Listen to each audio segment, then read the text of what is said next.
দেখো আগের ভিডিওতে দেখেছিলাম যে অনুপাত দেওয়া ছিল এবং গসাগু দেওয়া ছিল, আমরা ডাইরেক্ট আমরা গুণ করে দিয়ে নাম্বার বা লসাগু বের করেছিলাম। এক্ষেত্রে কি হয়েছে 20 অঙ্কটা দেখো, এক্ষেত্রে তোমাকে অনুপাত দিয়ে দিয়েছে, হ্যাঁ, কিন্তু তোমাকে কি করেছে এখানে লসাগু বলে দিয়েছে। তো তখন আমরা কি করব? দেখো কিছুই নাই, হ্যাঁ, আমি প্রথমে বেসিকে দেখিয়ে দিচ্ছি কিভাবে হয়।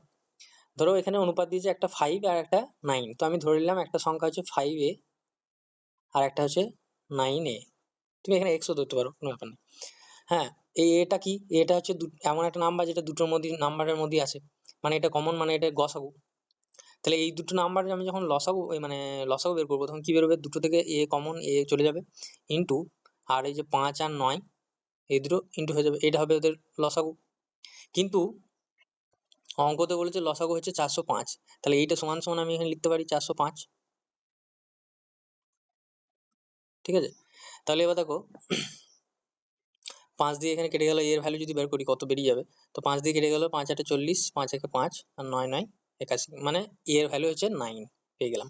এবার আমি সংখ্যা দুটো বলে দিতে পারবো, তাহলে 5 এ ধরেছিলাম একটা সংখ্যা, মানে 5 ইন্টু 9 একটা হয়ে গেল 45, আর একটা হয়ে গেল 9 ইন্টু 9 মানে হলো 81।